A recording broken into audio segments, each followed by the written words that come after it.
My name is Al Longoria. I am a dog trainer in Houston, Texas. I own a dog training company called Longoria House Dog Training. Obviously, you probably know that because you just tuned in, or maybe one of your friends actually shared this post. If you happen to be one of my friends and you're watching this, go down there below and make sure that you're hitting that share button and letting everybody else know that we've started our live show for tonight. I've got quite a few things to talk about, but just to kind of, before I start with the main thing that I'm going to be talking about, which I am going to be talking about this thing right here, the remote collar, and talking about that. Since last week, guys, I actually started getting a cold about Wednesday of last week, and I'm still fighting this thing. It's just about over, but I'm sitting here with one of my favorite glasses of tea. That has a whole bunch of the recommendations. Actually, some of you guys made some recommendations last week and told me, like, hey, drink a tea that has, I think you said slippery elm bark or something like that. And so that's actually part of this tea. It has some licorice in there, but it's going to do really great for my voice. So if my voice cuts in and out, I do apologize for that. But hey, thanks so much for joining me again. Like I said, my name is Al Longoria. I am a dog trainer in the Houston area. Appreciate each and every one of y'all that's watching this. Hey, if you're watching this after the fact, after this live show, and you actually have a dog training question, you can leave that in the comments section below. And then what I'm going to do is I'm going to come back to those, and I'm actually going to go back here in a second, make sure I just didn't miss anybody's question. But we want to answer those questions that you have about your dog.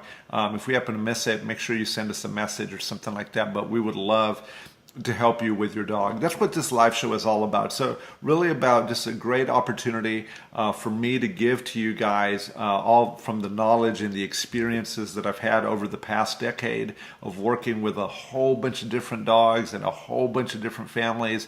And you can ask a question and you can find out, hey, what does work and what doesn't work, and why does this work for one dog and why does this not work for another one?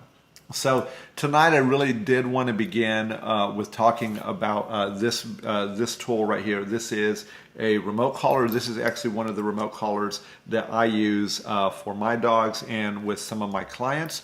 But I really wanted to kind of demystify some of the things that a remote collar actually does. So there's a lot of fear when it comes to remote collars, and unfortunately there's a lot of propaganda out there about people saying what a remote collar or how cruel of a device it is. And yes, it actually can be that, but and with all things, the way that I look at there's so many things that are actually tools. There are some tools that maybe you should never use, but there's also tools like a remote collar that can be very beneficial for helping your dog to understand some things that are very difficult. So the first thing that I just want to say, what is a remote collar? So if you really want to think about what these remote collars are, it is a form of electronic touch. I think that's really the best definition that I've been able to come up with, that it is a form of electronic touch. As most of you guys know, and maybe you don't know, but your brain is sending electrical signals through your spinal cord, through your nervous system, to all of your muscles, and to all of the different parts of your body, to your heart, to your lungs. And that electricity is actually causing you to be a living, breathing, thinking creature. And there's a lot of different things that are going on there with that electricity. And I'm not here to necessarily talk about neuroscience. I'm definitely not qualified for that. But what I will tell you is that remote collars are very, very similar. They do use electricity. But not all electricity is the same. As a matter of fact, the electricity that's natively running through our bodies right now, it is not uncomfortable. Actually, some of it can actually feel really good. Some of it can bring pleasure, but some of it can actually produce those emotions of frustration and some of those emotions of being uncomfortable and also being in pain. And so what is a remote collar really supposed to do, and how do we use it? So like I said, the remote collar is a form of electronic touch. And one of the things that really surprises a lot of people when I introduce them first to the remote collar before I introduce it to the dog is how gentle it actually is. I tell them the level that I work my dogs. For example, I've got Gabby here, and so right now I've got my collar set at a 5, and when I press that button right there, it's going to send a signal out to the transmitter right here that's going to go off at 5. And I'm actually touching the tips right now with my finger, and there's electricity coming out of that. But I just want to tell you guys is I'm actually doing this. This is the level that I touch Gabby with, I actually don't feel a thing. Now, you can actually go about and figure that out. You can take my word for it or you cannot. But the first thing that I'll tell you is that whenever I use a remote collar for the vast majority of dogs that we're training for obedience, we are actually pressing the button and it's tapping them on the neck to get their attention. That's really the main thing that a remote collar is used to do. Now, it can do the other things that people think about, which is it can actually also be used to punish a dog. It can be used very firmly to touch the dog, and yes, it can generate discomfort. And here's why that is important and why that is a good thing. For example, okay, if you were to open the front door of your home, which is a place that a lot of people struggle with their dogs, and then your dog stepped outside, and the moment that your dog crossed the threshold of the door, if it felt a firm tap coming, telling it like, hey, this is not the right thing to do, the dog's brain would begin to look for a way to make this tapping go away. And if you happen to have a leash at that moment while the dog is feeling that sensation, and then you pull the dog, you guide the dog back inside the door frame, and then that touching goes away, that's going to really remark to your dog's brain that, hey, I'm not allowed to go out the front door unless somebody in my family has specifically told me to. And because you used a remote collar, here's the thing that a lot of people don't know, that the remote collar is one of those few physical tools that you can use that actually can't do harm or abuse your dog. It can't actually burn, scrape, cut, or do any of those things that some of the other training collars can do, or even it can't even choke the dog. But what it can do is create a sensation in the dog, and depending on the intensity level of the remote collar, that sensation can either be used to get their attention, to get them to look back at you, or it can be used to touch them, to tell them the thing that you did leading up to that moment isn't something that you weren't supposed to do. Now, there's a lot of folks out there that will claim the remote collar will cause the dog to shut down. Is that true? So, the answer is it could. It could possibly make a dog shut down. And that's if that's the only thing that's happening and there's no way for the dog to ever escape the sensation that the remote collar is causing. But the way that the vast majority of people, even untrained people, use the remote collar is that they push the button, and then the moment that they see their dog actually become uncomfortable, they actually turn it on. That's what most untrained people do with their remote collar when I'm coaching them. But what we do is, if we're actually going to make a dog uncomfortable with a remote collar because they've made a poor decision like bolting out the front door, when I press the button on the remote collar and it sends a signal to the dog, and then I lead the dog on the way to get out of trouble, then I let it go.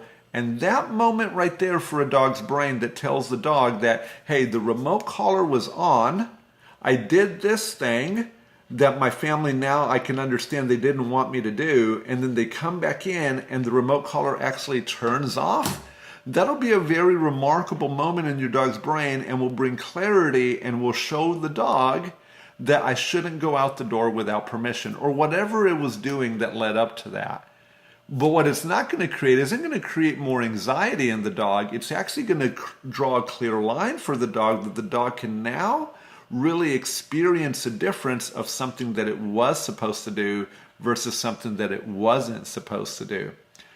But how much of training is really about doing that specific thing that I just said? Probably less than 1%. The vast majority of the things that people are struggling with is actually getting attention and being able to use our voice to direct our dog. That's where the very gentle touching, like this remote collar, you see it's at level 5 right there. If I was to touch a dog at level 5, and they could feel it, they might, like, I might begin to tap them with the remote, and then when they look back up at me, and then I reward them for that very action, then they're really going to understand, like, oh, that tapping was just you trying to get my attention so I could get a piece of food. So remote collar is really such a powerful tool. I don't talk about it enough, but I am going to start talking about them more to really demystify what this excellent tool is. But if you're worried about a remote collar and what it can do, you really shouldn't go off and maybe just get one on your own and start using it. I think it's important to either watch some YouTube videos from somebody that does understand what they're doing. You can definitely engage with us. We have some videos as well on our YouTube channel that can help you with that. But the main thing that you should do is maybe get a professional like myself or have a pro introduce that to your dog, okay? So that's really what I want to go over with remote collars. I hope that's been helpful for you guys. I do have a few more things that I want to talk about. And hey, I'm just going to scroll through. I'm going to come over here and jump on my iPad just to make sure that I can see everybody that's on here. Hey, thanks so much for everybody that's joining on tonight. Really appreciate you guys. Thanks for spending your Wednesday night with me. Really means a lot to me. Hey, it would mean the world to me that, for you guys that are logged in, if you would just say hi, so that way I know you're here and I could say hello to you. But I see my cousin Rolando there. Hey man, what's up? I hope you're doing well. Okay. Hey Nervois, thanks for the hearts right there. Appreciate that. Hey Brian, see that you're there. Thanks man for joining in. Really appreciate you, bro. So let me just take a quick look.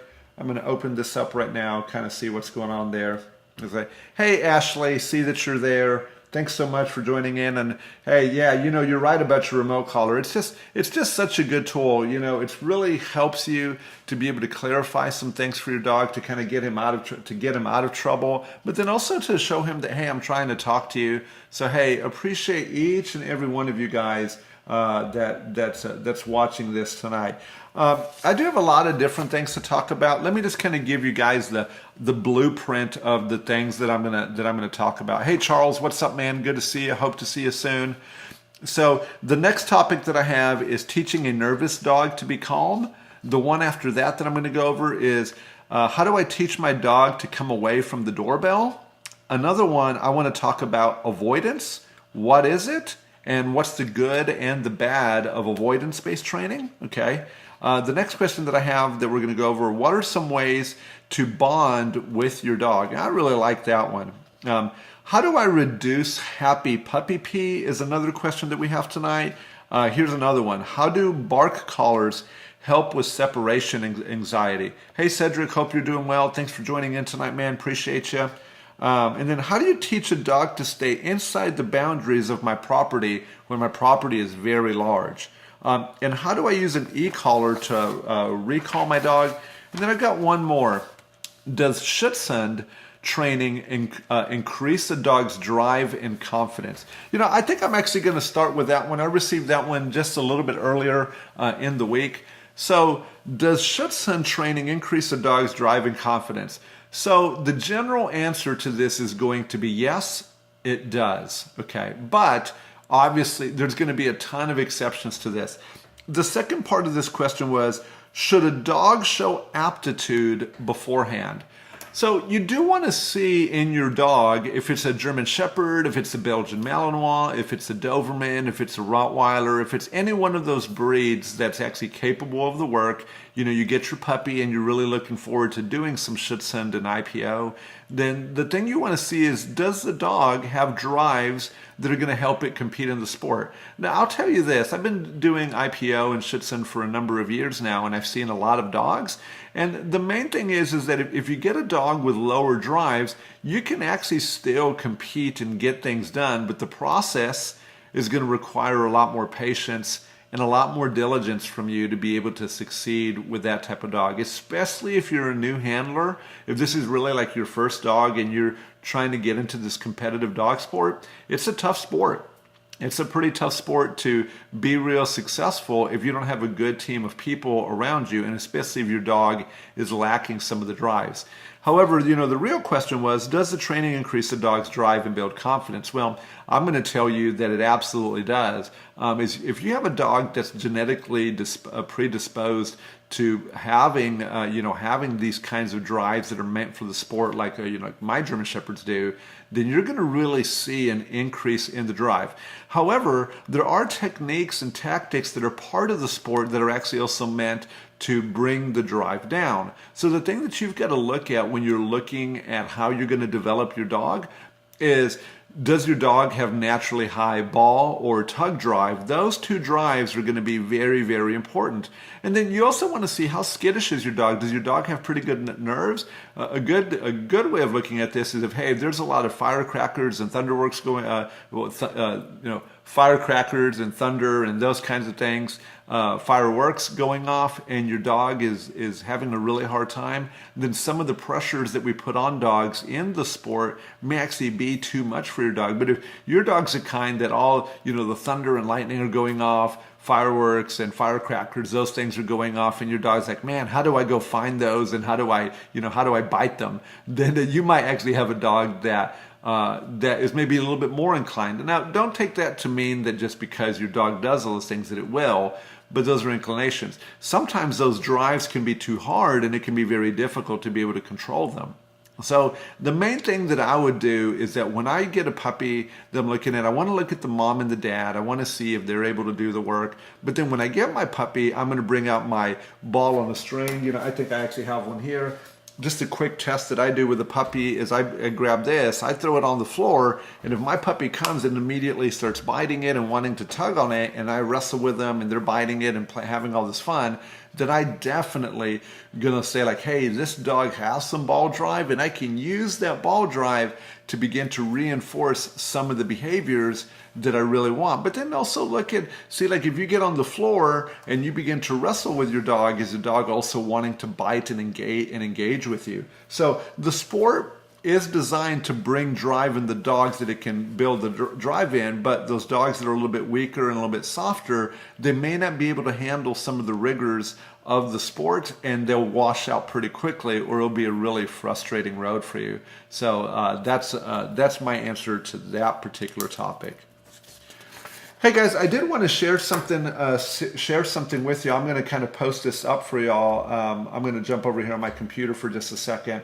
I recently compiled a list of a whole bunch of different things that I'm doing that are actually free, that can help you guys. That can actually help you guys with your dogs. And so what I'm going to do right now is I'm just going to post this up there for all you guys, just to kind of put in, just to bring some value. So there it is.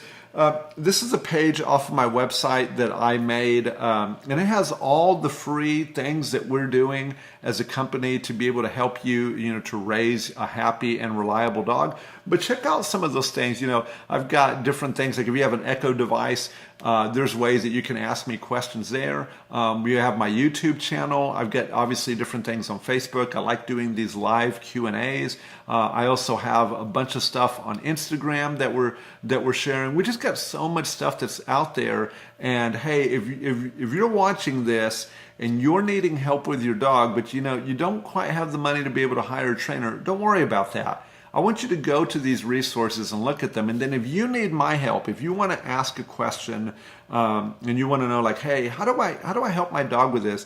We're happy to create content around your question to be able to help you. And for any of you guys that are watching that are clients or fans of ours, can I ask you to do one thing? It really honestly means so much to me that if you go down right over here, I think that's where that share button is, hit the share button and share it on your wall. It means a lot if you share it publicly, but share it with your friends. Maybe send it in Messenger to somebody. As a small business owner, we really rely on word of mouth. And each and every time that you do that, you're really helping us. And it's just such an easy way to say, hey, thank you for the content that you put out. So if I brought any value to you guys, hey, smash that share button and let your friends know. All right, so I'm going to go ahead and go into the next topic. I've covered, a little bit about remote collars. I've talked about Schutzhund and IPO. The next thing that I want to talk about is teaching a nervous dog to be calm. We see a lot of nervous dogs, and every single one of us that's watching this video right now, including myself, we've all had moments in life where we're actually nervous.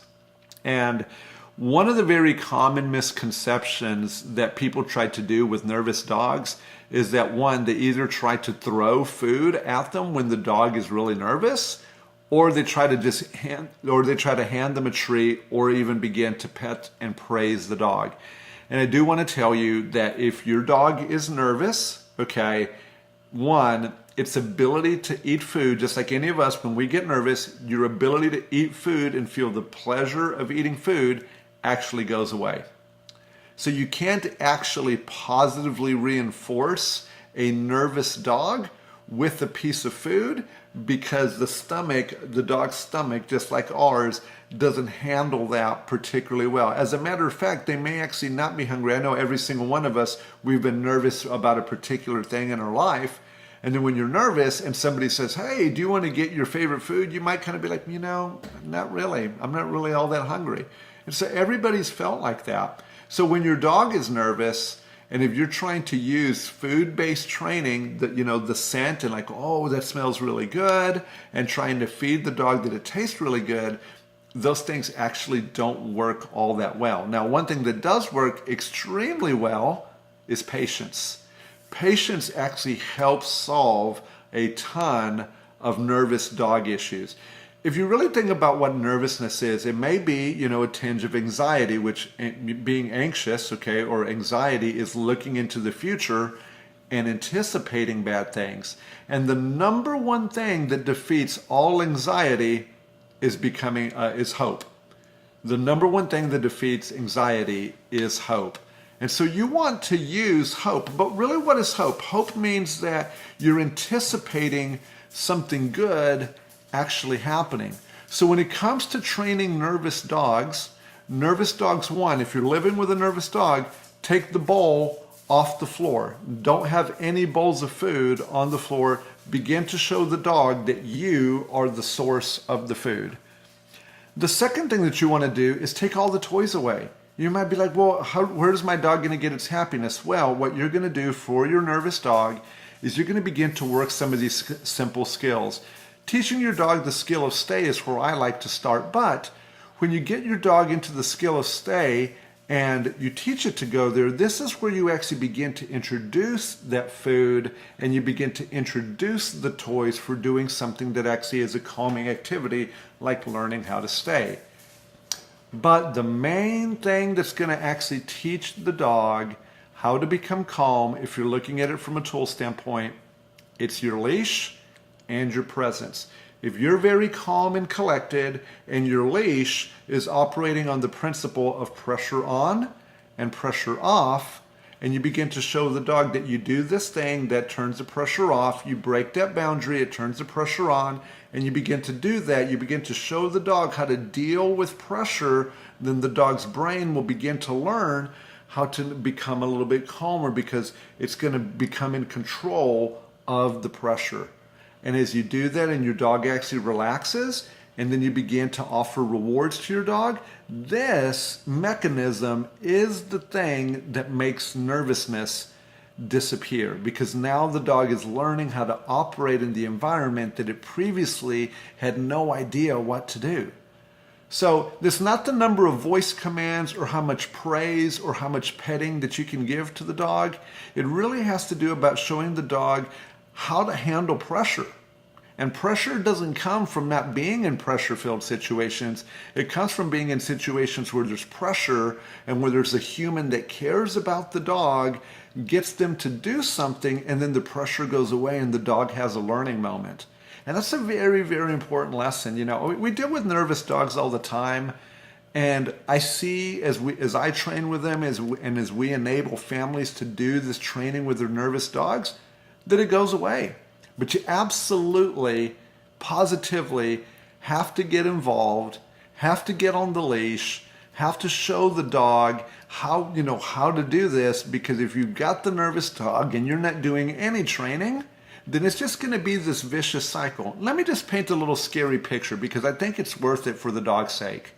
If your dog is nervous on a daily basis, and this has been going on for years, your dog is going to experience a nervous breakdown at some point because its body cannot chemically handle all the adrenaline and all the cortisol that it's constantly dumping because its life is a nervous wreck. Train that dog. Train the nervous dog. But for you, if you're saying, well, Al, I am training my nervous dog, then please begin to deploy massive amounts of patience and be patient with yourself. And if you're struggling, I'm here. You let me help you, guide you through this process of teaching the dog how to become calm, because I'm very good at it and I can definitely help you with it. But hey, so I kind of got a little rant there, but I'm so passionate about these nervous dogs and seeing what they struggle with. And I just want to see you guys, see those nervous dogs become calmer and become better members of the family. So, hey, Jessica, see that you've signed on, and I guess you just signed on. I answered your question just a few minutes ago, so it looks like you're gonna have to watch the live replay, but tell me what you think. And Jessica, if you have any questions about what I said, I'd love to have a conversation with you about it. Hey, Mike, thanks so much for joining on. Hey, Jacqueline, thanks for joining in tonight. Let's see if I missed anybody else. Hey, W.S. Johnson, hello, how are you? Cedric, oh, yep, I saw you, Cedric. Hope you're doing well, man. So, hey guys, thanks so much for tuning in tonight. For those of you guys that weren't watching last week, I actually started coming down with a cold last week, right at the beginning of the show, and I've just been struggling with it. It's been a pretty rough few days trying to deal with this cold and some other things that are going on in my life. But I've got this really awesome tea right here. If you guys have never had this tea, this is called Throat Coat. I get it at Kroger's and GNC, but hey, it's really, really good. It does a great job of your voice, so I'm going to take a sip real quick as I read Jessica's question.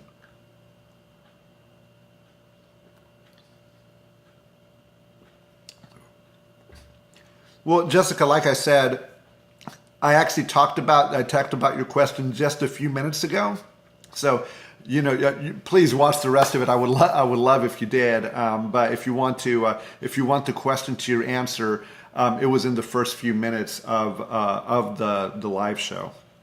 All right, guys. So the next up on my list, I've got teach my dog to come. So how do I teach my dog to come away from the doorbell?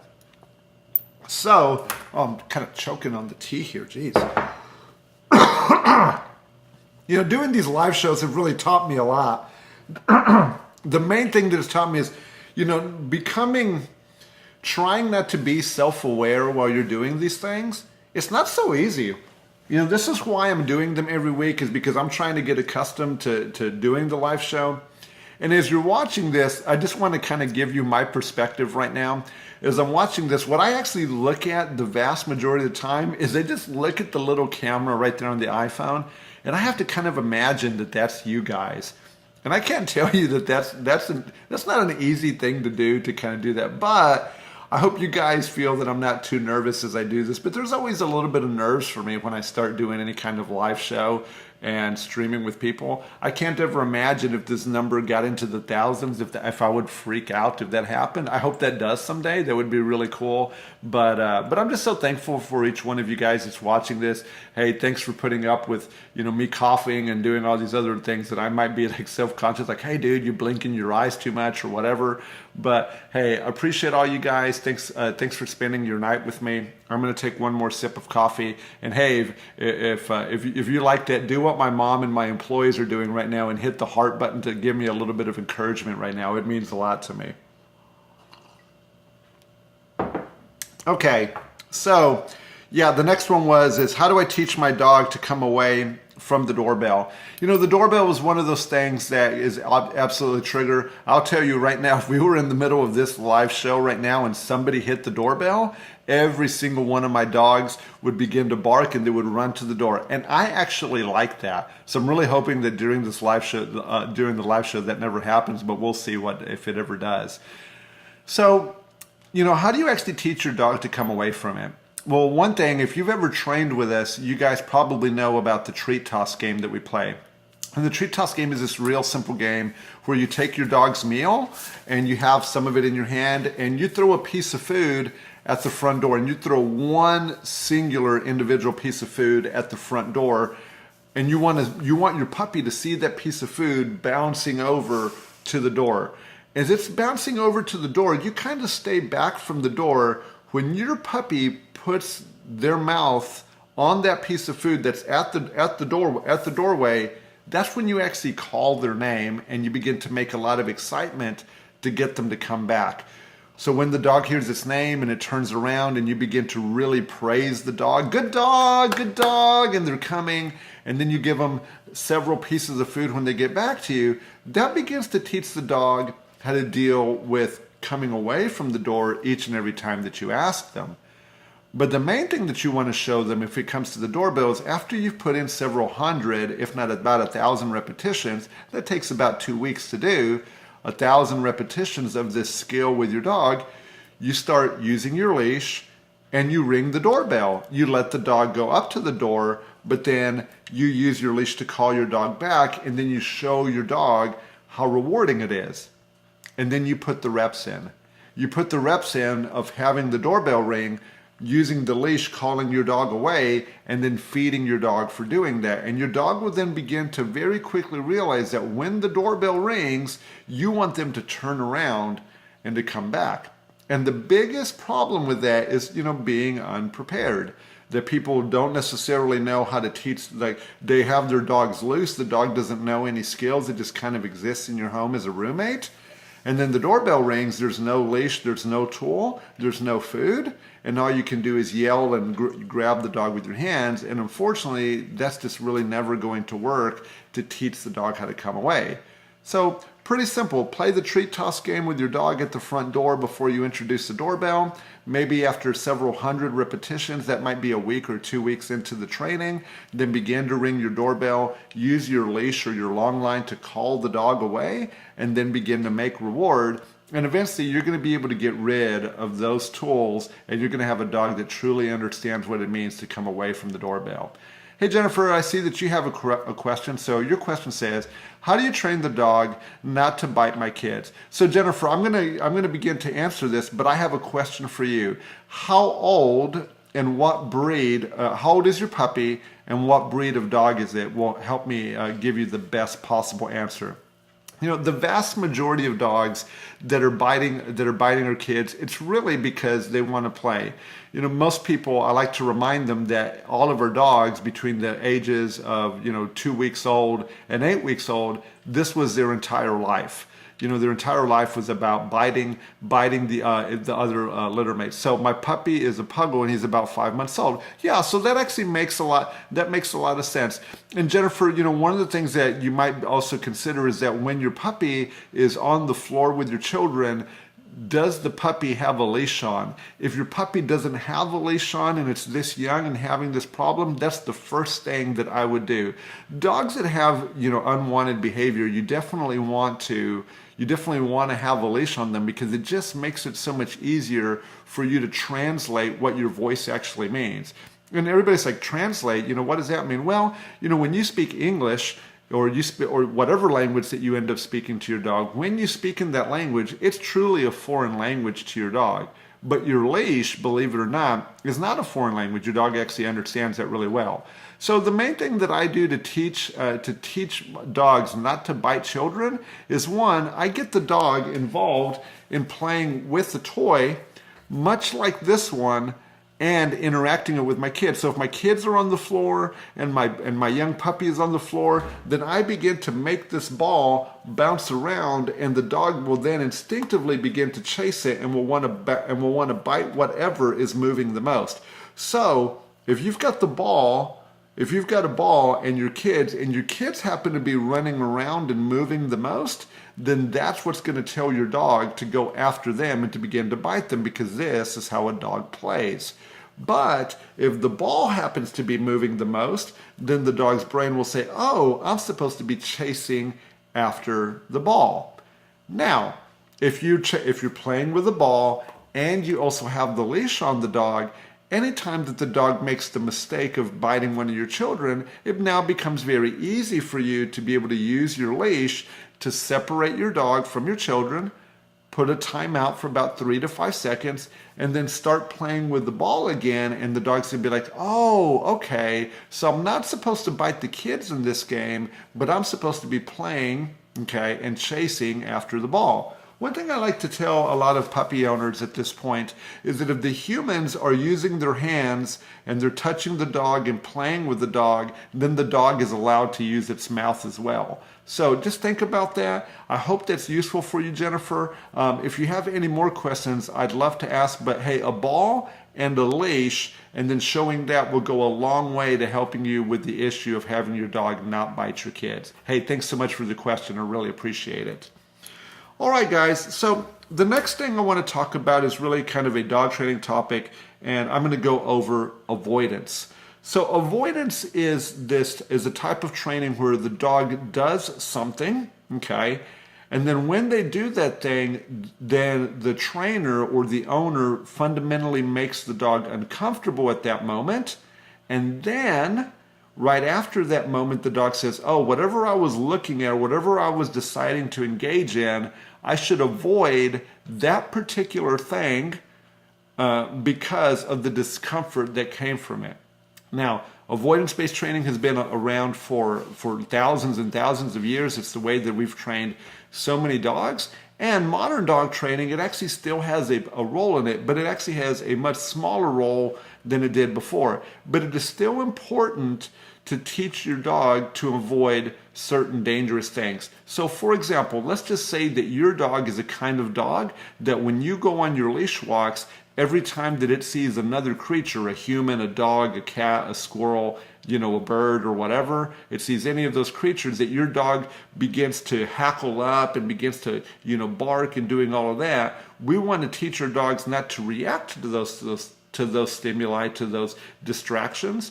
We want to teach our dogs to avoid them and to really then begin to concentrate back on us instead of being so focused in on the other thing. Now, avoidance-based training will not teach the dog to focus on you, but it will teach the dog to avoid and to ignore the other thing because it only leads to getting in trouble.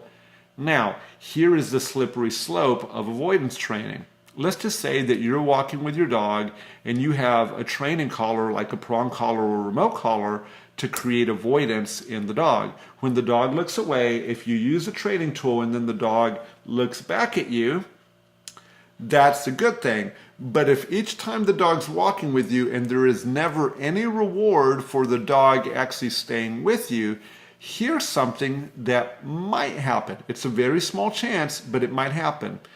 If the distraction happens to be another dog, your dog looks, it gets in trouble. It might think, okay, I get in trouble for being around the other dogs.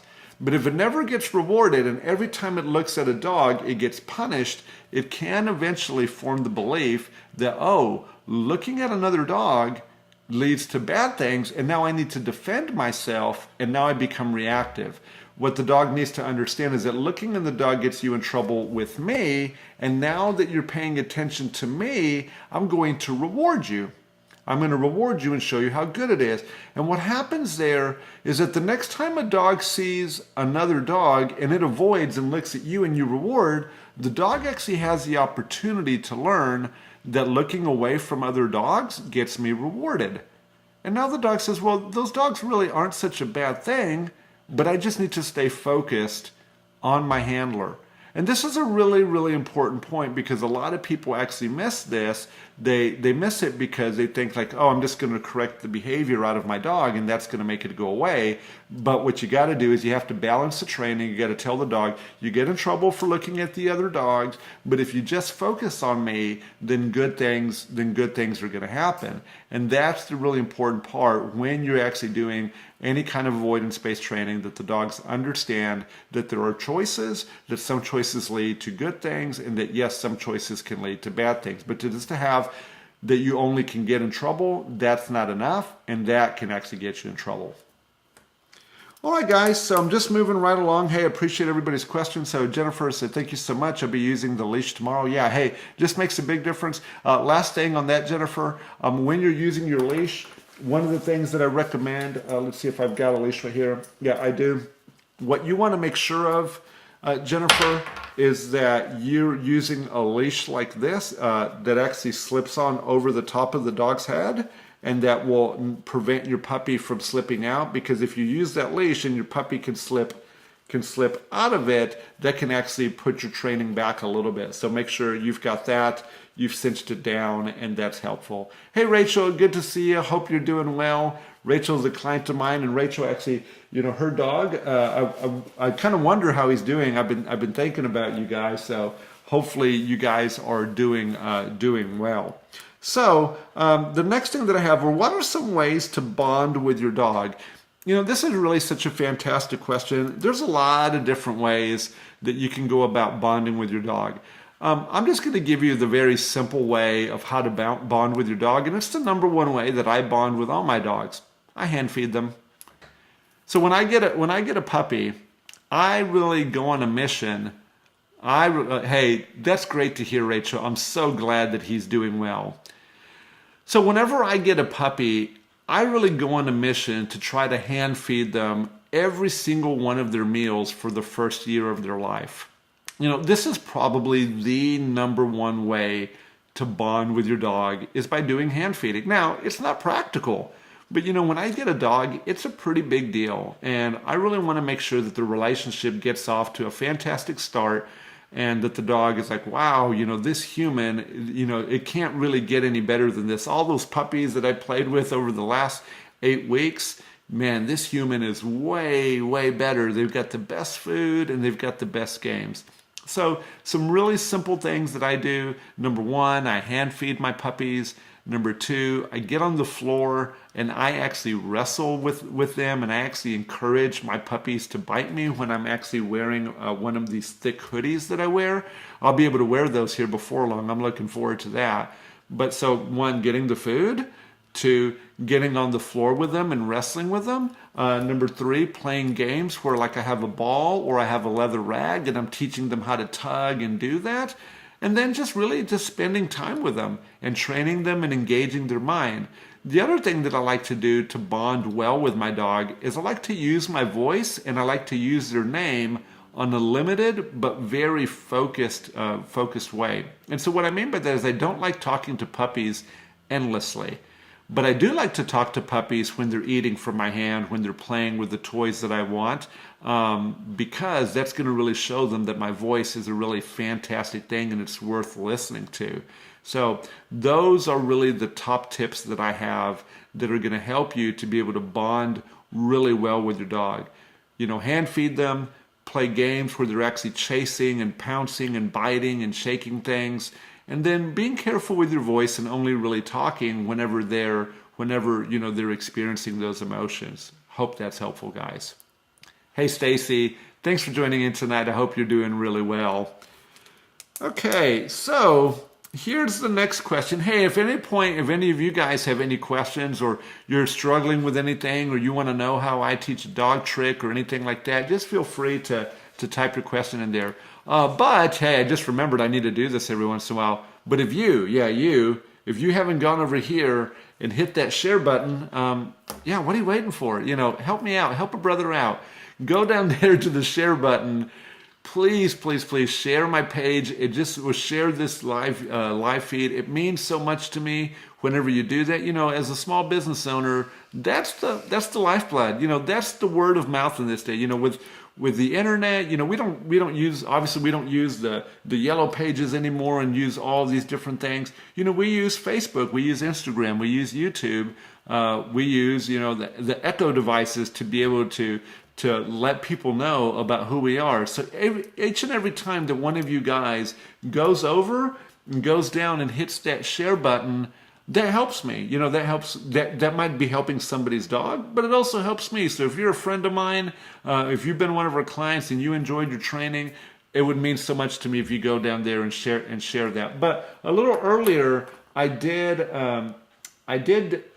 post something about all the different free dog training that I do. And so one thing that I want to do real quick, I'm going to jump on here and I'm going to comment real quick, because I want y'all to see this. Okay, so right here, this is this page that I just put up. This is a page that lists, this is a page that lists all the free stuff that I'm giving away to be able to help you train your dog. There's a lot of different things on there. We've got these live shows. We're going to have some pack walks coming up that you guys can participate in. Obviously I've got daily posts coming out with tips on there that can help you with your dog. We've got stuff on Instagram. I've got Instagram stories.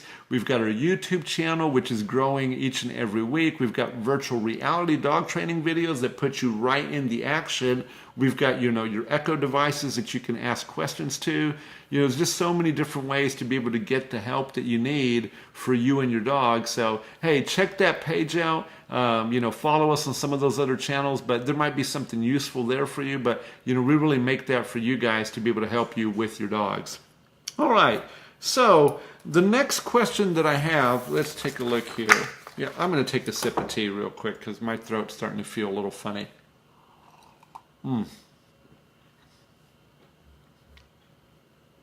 Oh, that's pretty good. All right, so how do bark collars help with separation anxiety? This one can be a little troublesome, and I don't like using bark collars personally to solve separation anxiety. So for those of you guys that don't know what a bark collar does, it actually has a sensor on there. Well, so the collar is on the dog's neck. And so then there's a sensor on there that can feel when the dog begins to bark. There's all sorts of different models on bark collars, but on the ones that we use, and we don't really use them all that much because I'm not a huge fan of them, but they're designed to allow your dog to bark a little bit, but if your dog's barking gets excessive, then what the collar will do is it does use, the ones that we use at least, uses medical grade electricity, and then it taps the dog on the neck. It can be pretty firm, and the intention of that is to tell the dog to be quiet. So with any kind of training where you're going to be using an aversive or something that tells the dog no, here's where the problem that I have with just using a bark collar to kind of help with separation anxiety. If the dog begins to bark and then the collar tells it no, then that's good, but it's not good permanently because the dog at some moment when it actually is calm needs to receive the thing that the barking was trying to get it. See, what the dog's brain is doing in separation anxiety, it's been presented a problem and the dog says, I want this particular thing, but nothing good ever comes of it. And so then it turns into a vicious cycle of the dog becoming more and more and more anxious, and they can actually become pretty destructive. So what we want to do is we want to nip that in the bud, and that's where your remote collars and your bark collars or your leash actually come in to begin to tell the anxiety to become calmer, to suppress that stuff. But then when the dog is in a calmer or in a suppressed state, then you begin to bring in these calming types of rewards. Then that actually helps the dog to understand that the situation that it's in isn't one of anxiety, but is actually one of pleasure and ultimately hope. So a bark collar could help you to be able to break separation anxiety in a dog if you're balancing out together with rewards-based training, which would include petting the dog, praising the dog, and then the last thing in that kind of rewards-based system would be food. You would want to use them probably in that order. I would opt, instead of a bark collar, to go for a remote collar because then you actually have control of when you tell the dog not to bark, and that can actually be quite more beneficial to you than just the bark collar, because the bark collar, again, is a tool that's self-contained, and humans tend to just use the tools where they actually just forget about them. They use the bark collar to tell the dog no, and then they forget to reward the dog for actually doing the thing that they wanted the dog to originally do. So not a fan of the bark collar. It can work for some applications, but it's not one that I would really trust to help me with my dogs and my clients' dogs in any separation anxiety. Okay. So got a couple more questions, and so if any of you guys are just joining in right now, hey, hit that share button down in the corner. But hey, appreciate you guys. Grace, it's great to see you on here. Hope you and Yofi are doing well. Miss you guys. All right, so the next question is, how do I teach my dog to stay inside the boundaries of my property? You know, it really depends on the size of your property, but if you have a very, very large piece of property, then the main thing that I would recommend is an invisible fence. An invisible fence is a fantastic way to be able to teach your dog how to stay inside the property, but there are some pitfalls of things that you want to avoid whenever you're using an invisible fence.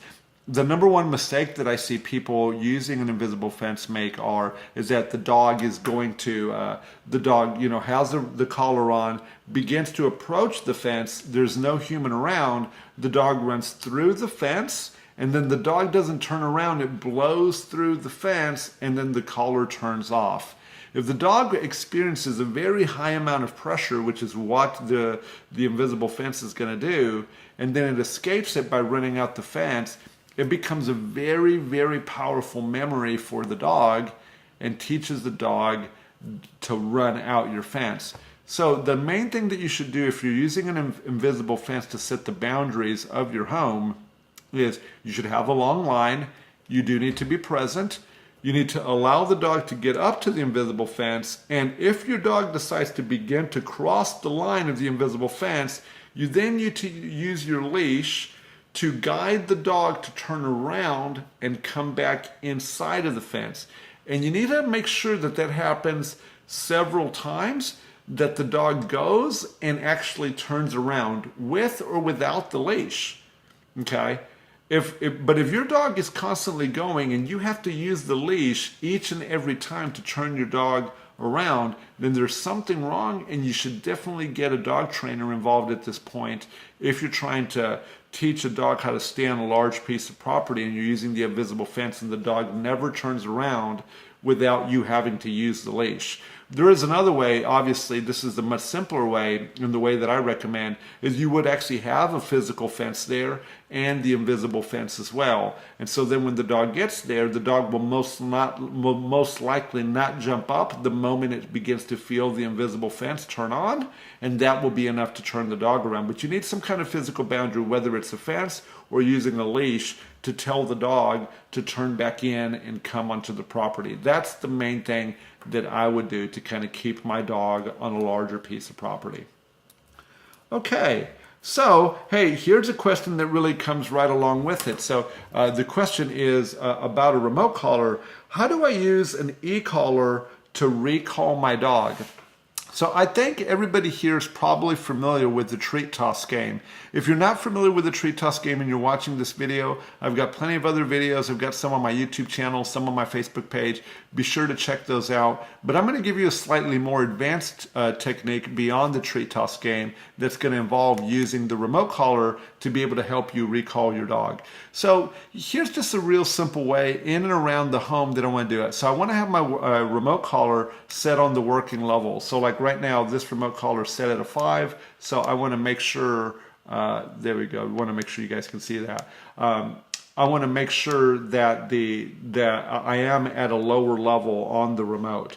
So what I'll do is I'm actually going to still use the treat toss game to help the dog understand. But what I'm going to do is I'm going to throw a piece of food randomly inside of my home.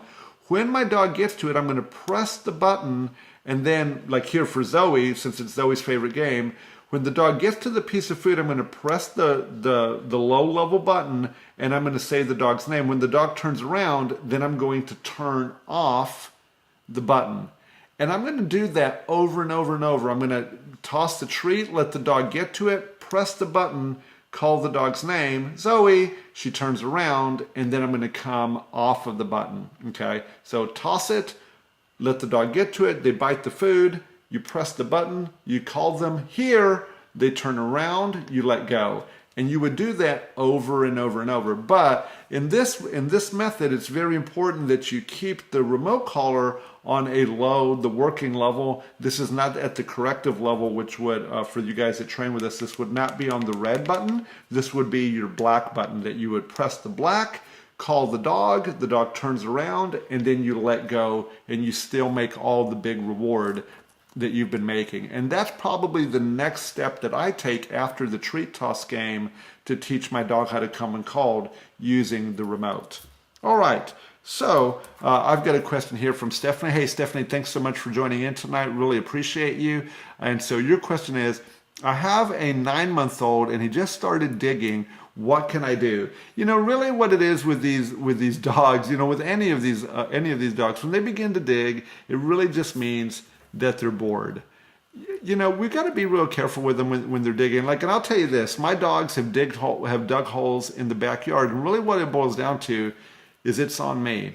It really is on me because like if my dog is in the backyard and they're digging holes, that means that the dirt and the grass is the best thing that's out there for them to be able to interact with. You know, what I like to do, and this is really what prevents my dogs from doing those kinds of destructive behaviors, is I just simply begin to play games with them. But let me add some value to this conversation. I show this toy a lot, but this is really one of my favorite toys. This is a toy that what I'll do is I'll get on the ground with my dog and I'll begin to have them chase this, this ball around and begin to play with it. I'll even begin to show the dog that, hey, I'm going to hide little pieces of food inside of this. Okay, you can take the rope off of it. You can hide little pieces of food inside of it. And then as you roll it around in the backyard, it's going to be dumping out those pieces of food and you're going to be getting rewarded.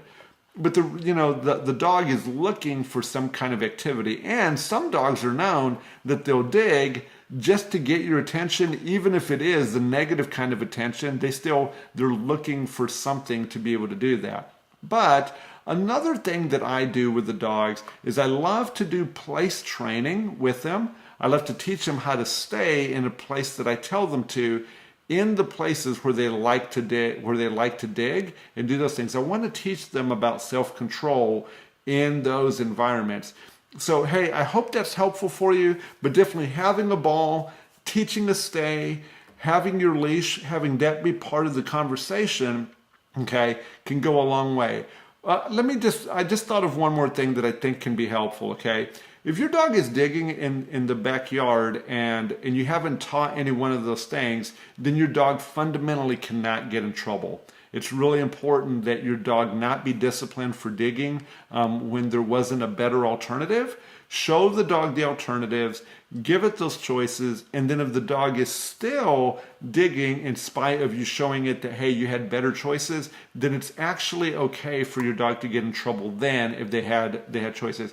I actually do those things with a tennis ball. Hey, one thing I do want to mention about a tennis ball, and I don't know that this is absolutely true. I haven't actually vetted this, but it's been around. It's a piece of knowledge that's been around in my head for a long time. So the felt that they use to put the glue that they use to put the felt on the tennis ball will actually erode enamel in the dog's teeth. So what we recommend instead of doing the tennis ball is actually using something like this. This is called an everlasting fun ball. Yes, I do sell these, but I sell them because I add the rope, and this is really useful for us teaching come and called. But if you're using a tennis ball to interact with your dog, I might suggest to you to go look at the everlasting fun ball. You can find these at your local pet stores. They're really great. They've got these cavities for food in there. They last a long time. The dogs can really bite and chew on these, and they're pretty resistant to getting destroyed. So I really recommend doing that. So hey, hope that's Stephanie, let me just tell you this about the tennis ball. I don't know if that piece of advice that I just gave you, if it's true, as far as like the glue that they use to put the felt on. The guy that it came from is the guy that I heard the advice from, pretty knowledgeable guy, but I don't know if things have changed or not. But I know that for the entirety of my life and my dealings with dogs, I've never used a tennis ball. And I just love this because if a dog actually has this ball in its mouth, then I can use this rope to kind of interact and also get a handle on it and not get as much slobber on myself. So hey, hope that's helpful. If you need one of these, we can give you a link to where you can find those. Hey Monica, glad to see you joining us. Hope you and your pack are doing well. Well, look at that, guys. I just looked down. Oh wow, I didn't really realize that we've been going for close to an hour now. So I've covered all the questions. I'm going to take this last question, and then we're going to wrap up. And so, hey, if I didn't say it earlier, hey, I appreciate each and every one of you guys that's joining in tonight. It means a lot to me when my friends and my family and my clients join in. Hey, I know it's close to the end of this live show, but if you haven't already, go down there and share this live feed, with your friends and with your family. It means a lot to me when you guys do that. it's just, it's how word of mouth works these days. So hitting that share button, it's just a really good, useful way. I'm going to continue to do these things to be able to help as many families and help as many dogs as we can possibly can. But it means a lot to me when you do that for me. So thank you if you've done that. I really do appreciate you. So Stephanie, your question was, what kind of chew sticks can they chew safely?